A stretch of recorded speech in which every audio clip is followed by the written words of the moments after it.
নিজেদের ব্যস্ততম জীবন থেকে একটু ছুটি নিয়ে সপরিবারে সবাই মিলে ঘুরতে গেলাম পাহাড়ে।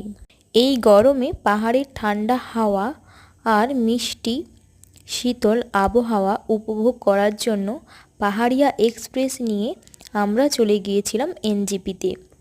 রাতে ট্রেনের মধ্যে আমরা করেছিলাম আমাদের ডিনার, যেটা আমরা বাড়ি থেকেই বানিয়ে নিয়ে গিয়েছিলাম। আর ট্রেনে দেখো সবাই নিজেদের ব্যাগপত্র রেখে কেমন ফোনে ব্যস্ত হয়ে গিয়েছে। রাতে সবাই খুব মজা করে ট্রেনের জার্নিটা উপভোগ করেছিলাম। অনেক দিন ধরেই পাহাড়ে যাওয়ার ইচ্ছে ছিল প্রত্যেকের, সেটা এখন পূরণ হতে চলেছে। সবাই একসাথে বসে আড্ডা দেওয়ার পর রাতে ডিনার করে ঘুমিয়ে পড়েছিলাম।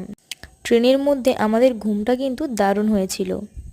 ভোরের আলো ফুটতে না ফুটতেই আমরা পৌঁছে গিয়েছিলাম এনজেপিতে। আর ওখান থেকে গাড়ি বুকিং করে আমরা চললাম পাহাড়ের উদ্দেশ্যে। কিছুটা পথ অতিক্রম করার পরে দেখতে পেলাম পাহাড়ের চূড়া আর সুন্দর এই চায়ের বাগান। গাড়ির জানালা থেকে মেঘগুলো আমাদের খুব কাছেই চলে আসছে, মাঝে মধ্যে ঝিরিঝিরি এই বৃষ্টি পাহাড়ের সৌন্দর্যকে আরও বাড়িয়ে তুলেছে। পাহাড়ের কোলে থাকা ছোট ছোট চায়ের বাগান আর ছোট্ট ছোট্ট গাছগুলি দেখো কত সুন্দর লাগছে দেখতে।